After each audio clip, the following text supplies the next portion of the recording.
बच्चों, आज हम पढ़ने जा रहे हैं आधुनिक आवर्त सारणी। पिछले वीडियो में हमने पढ़ा था मेंडलीव की आवर्त सारणी, उसकी विशेषताएं, उपलब्धियां और कमियां। तो मेंडलीव की आवर्त सारणी की कमियों के बाद उसे अस्वीकार कर दिया गया और उसके बाद आधुनिक आवर्त सारणी का विकास हुआ।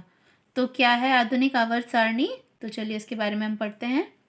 सन 1913 में वैज्ञानिक हेनरी मोजले ने परमाणु द्रव्यमान की तुलना में परमाणु क्रमांक को किसी तत्व का अधिक आधारभूत गुण बताया, जिसके फलस्वरूप मेंडलीव की आवर्त सारणी में परिवर्तन किया गया और परमाणु द्रव्यमान के स्थान पर परमाणु क्रमांक को आवर्त सारणी के आधारभूत गुण के रूप में स्वीकार किया गया।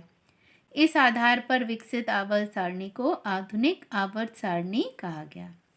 तो जैसा कि मैंने भी बताया, मेंडलीव की आवर्त सारणी को अस्वीकार किया गया। मेंडलीव की आवर्त सारणी आधारित थी तत्वों के बढ़ते हुए परमाणु द्रव्यमान पर, लेकिन उसमें कुछ परिवर्तन किया गया। क्यों किया गया? जो वैज्ञानिक हेनरी मोजले थे, उन्होंने बताया कि परमाणु द्रव्यमान की तुलना में परमाणु क्रमांक तत्वों का अधिक आधारभूत गुण है। तो मेंडलीव की आवर्त सारणी में कुछ परिवर्तन किए गए और तत्वों के वर्गीकरण का आधारभूत किसे बनाया गया? तत्वों के परमाणु क्रमांक को। तो उस आधार पर नया वर्गीकरण किया गया और नई आवर्त सारणी विकसित की गई, जिसे हम बोलते हैं आधुनिक आवर्त सारणी। और वो किस पर आधारित थी? तत्वों के परमाणु क्रमांक पर। अब है आधुनिक आवर्त सारणी का सिद्धांत अथवा नियम। आधुनिक आवर्त सारणी में तत्वों को उनके बढ़ते परमाणु क्रमांक के आधार पर व्यवस्थित किया गया। आधुनिक आवर्त सारणी का सिद्धांत है तत्वों के गुणधर्म उनके परमाणु क्रमांक के आवर्त फलन होते हैं। हमने पढ़ा था जो मेंडलीव की आवर्त सारणी है उसमें तत्वों को उनके बढ़ते परमाणु द्रव्यमान के आधार पर व्यवस्थित किया गया, लेकिन जो आधुनिक आवर्त सारणी है उसमें तत्वों को उनके बढ़ते परमाणु क्रमांक के आधार पर व्यवस्थित किया गया है। और उसका जो सिद्धांत है वो है तत्वों के गुणधर्म उनके परमाणु क्रमांक के आवर्त फलन होते हैं, यानी तत्वों के गुण उनके परमाणु क्रमांक पर आधारित होते हैं। अब है आवर्त सारणी की विशेषताएं। तो आवर्त सारणी की क्या विशेषताएं हैं? आवर्त सारणी का क्या स्वरूप है? उसमें कैसे तत्वों को व्यवस्थित किया गया है, उसको हम पढ़ते हैं। पहला है, आधुनिक आवर्त सारणी में 118 ज्ञात तत्वों को उनके बढ़ते परमाणु क्रमांक के क्रम में व्यवस्थित किया गया है। मेंडलीव की आवर्त सारणी में 63 ज्ञात तत्व थे, लेकिन जो आधुनिक आवर्त सारणी है उस समय तक 118 तत्वों को ज्ञात कर लिया गया था। तो आधुनिक आवर्त सारणी में 118 तत्वों को उनके बढ़ते परमाणु क्रमांक के आधार पर व्यवस्थित किया गया है। दूसरा है, आधुनिक आवर्त सारणी को दीर्घरूप आवर्त सारणी भी कहते हैं। तो आधुनिक आवर्त सारणी जो कि बड़ी आवर्त सारणी है मेंडलीव की आवर्त सारणी से, इसमें 63 तत्व थे और इसमें 118 तत्व हैं, तो इसलिए इसको दीर्घरूप आवर्त सारणी भी कहा जाता है।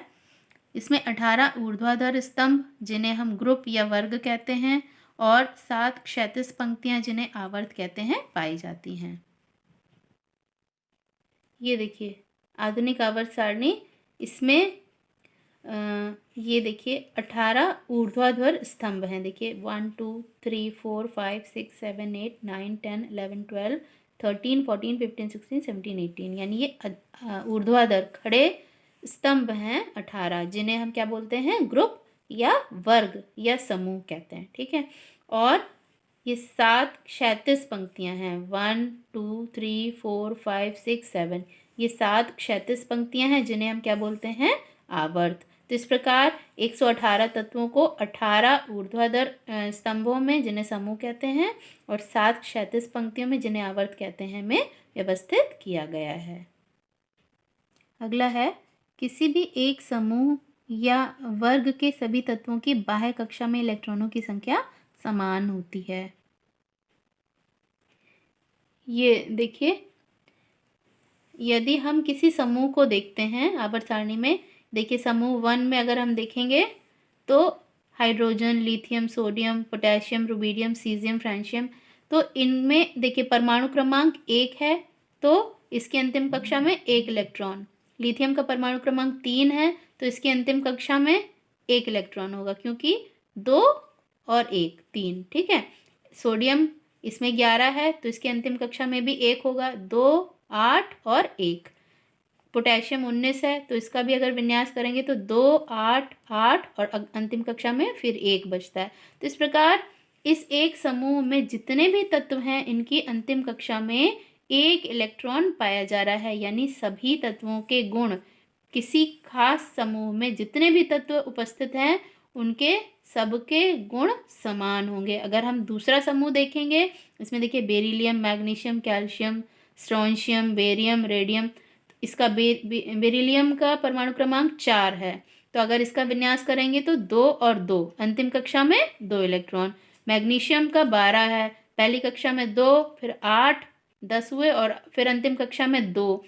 ऐसी कैल्शियम में 2 8 8 फिर अंतिम कक्षा में 2। तो इस प्रकार इस समूह में जितने भी तत्व हैं सबकी अंतिम कक्षा में 2 इलेक्ट्रॉन पाए जाएंगे। फिर तीसरे समूह में हर तत्व की अंतिम कक्षा में 3 इलेक्ट्रॉन पाए जाएंगे। तो इस प्रकार से एक क्रम में परिवर्तन होते हैं, ठीक है। तो हर समूह में जो भी तत्व पाए जा रहे हैं उनके प्रमुख गुण समान होंगे।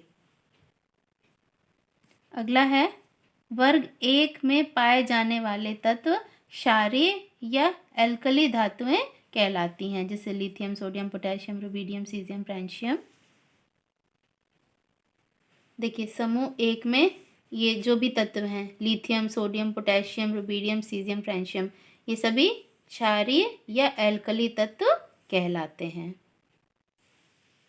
अगला है वर्ग 1 एवं 2 में आने वाले तत्व हल्की धातुएं हैं। ये देखिए वर्ग 1 और वर्ग 2, समूह 1 या समूह 2, इन दोनों में आने वाले तत्व हल्की धातुएं कहलाते हैं, जैसे lithium, sodium, potassium, rubidium, caesium, francium, beryllium, magnesium, calcium, strontium, barium और रेडियम। ये इन दोनों वर्गों में आने वाले तत्व क्या हैं? हल्की धातुएं हैं। अगला है वर्ग 2 में आने वाले तत्व beryllium, magnesium, calcium, strontium, barium, radium मृदा धातुएं कहलाती हैं। अगला है वर्ग 3 से लेकर 12 तक के तत्व भारी या संक्रमण धातुएं कहलाती हैं। ये देखिए वर्ग 3 4 5 6 7 8 9 10 11 12, वर्ग 3 से लेकर 12 तक में आने वाले तत्व भारी धातुएं या संक्रमण धातुएं कहलाती हैं। वर्ग 3 से लेकर वर्ग 12 में जितने भी तत्व हैं ये सब क्या कहलाते हैं? भारी धातुएं या संक्रमण तत्व। अगला है वर्ग 13 से 17 में आने वाले तत्व अधातुएं कहलाते हैं। ये देखिए वर्ग 13 14 15 16 17, वर्ग 13 से लेके वर्ग 17 तक जो तत्व हैं ये सब अधातुएं हैं। यहाँ 13 से लेके 17 तक के ग्रुप में जितने भी तत्व हैं ये सब अधातुएं हैं। वर्ग 18 में आने वाले तत्व जैसे helium, neon, argon, krypton, xenon, radon और गैसेनॉन अक्रिय गैसें कहलाते हैं। ये देखिए वर्ग 18 में ये जो तत्व हैं सारे helium, neon, argon, krypton, xenon, radon और ऑर्गेनिसॉन, ये सारे तत्व क्या हैं? अक्रिय गैसें हैं। ये 18वें समूह में, सबसे अंतिम समूह में ये सारी अक्रिय गैसें रखी गई हैं। ये अगला है प्रथम आवर्त में केवल 2 तत्व हाइड्रोजन और हीलियम है तथा ये सबसे छोटा आवर्त है। अब हम आते हैं आवर्त में, देखते हैं क्या क्या गुण हैं। ये देखिए आवर्त में हम देखते हैं पहला आवर्त। पहले आवर्त में यहाँ पर सिर्फ हाइड्रोजन है और इधर आएंगे तो ये है हीलियम। तो पहले आवर्त में केवल 2 ही तत्व हैं, हाइड्रोजन और हीलियम, इसलिए ये सबसे छोटा आवर्त है। अगला है दूसरे और तीसरे आवर्त में 8 तत्व हैं, इन्हें लघु आवर्त कहते हैं। ये देखिए दूसरा आवर्त और तीसरा आवर्त। तो दूसरे आवर्त में 1 2 3 4 5 6 7 8 और तीसरे आवर्त में 1 2 3 4 5 6 7 8। तो दूसरे और तीसरे आवर्त में 8 8 तत्व हैं और इन्हें हम क्या बोलते हैं? लघु आवर्त कहते हैं। अगला है फोर्थ और फिफ्थ, चौथे और पांचवें आवर्त में 18 18 तत्व हैं, इन्हें दीर्घ आवर्त कहते हैं। ये देखिए चौथे और पांचवें आवर्त में, देखिए चौथे आवर्त में 18 तत्व हैं। देखिए 1 2 3 4 5 6 7 8 9 10 11 12 13 14 15 16 17 18। तो चौथे आवर्त में भी 18 है और पांचवें आवर्त में भी 18 तत्व हैं। सबसे पहले में 2 तत्व थे, दूसरे तीसरे में 8 8 तत्व थे, चौथे और पांचवें में 18 18 तत्व हैं और इन्हें क्या बोलते हैं? दीर्घ आवर्त कहते हैं चौथे और पांचवें आवर्त को। अगला है छठे आवर्त में 32 या 32 तत्व हैं। इसके तीसरे वर्ग में परमाणु क्रमांक 57 से 71 तक के तत्व हैं जिन्हें लेंथेनाइड कहते हैं। ये देखिए छठा आवर्त, छठे आवर्त में 32 तत्व हैं। अब ऐसे तो 18 ही दिख रहे हैं, लेकिन जो ये तीसरा वर्ग है, तीसरा समूह, पहला समूह, दूसरा समूह और तीसरा समूह, तीसरा समूह 57 से लेकर 71 तक के तत्व हैं। यहाँ नीचे दिए गए हैं 57 से लेकर, देखिए 57 के बाद 72 लिखा है, यानी 57 से लेकर 71 तक के तत्व इस एक वर्ग में हैं जिन्हें हम कहते हैं, उन तत्वों को क्या कहते हैं? लेंथेनाइड। यहाँ पे ना दिखा के यहाँ नीचे दिखाए गए हैं लेंथेनाइड। देखिए 57 के बाद 58 59 60 61 62 63 64 65 66 57 68 69 70 71, यानी 57 से लेके 71 तक के तत्व इस एक वर्ग में हैं जिनको हम कुल मिला के क्या कहते हैं? लेंथेनाइड। तो इस प्रकार छठे आवर्त में कुल कितने हैं? 32 तत्व हैं और ये आवर्त सारणी का सबसे बड़ा आवर्त है। लास्ट है सातवें आवर्त में भी 32 तत्व हैं। इसके तीसरे वर्ग में परमाणु क्रमांक 89 से 103 तक के तत्व हैं जिन्हें एक्टिनाइड कहते हैं। ये देखिए सातवां आवर्त है, आखिरी आवर्त है, इसमें भी 32 तत्व हैं। यहाँ पर भी वही बात है, यहाँ पर सिर्फ 18 तत्व दिख रहे हैं, लेकिन जो तीसरा वर्ग है, पहला दूसरा तीसरा, तीसरे वर्ग में 89 से लेकर 103 तक के तत्व हैं जिन्हें हम एक्टिनाइड बोलते हैं। यहाँ पर नहीं दिखाए गए हैं, ये नीचे दिखाए गए हैं। 89 के बाद 90 91 92 93 94 95 96 97 98 99 100 11 12 103। तो 89 से लेके 103 तक के तत्व इस एक ग्रुप में, इस एक वर्ग में पाए जाते हैं। तो इस तरह से सातवें आवर्त में कुल मिलाकर कितने हैं?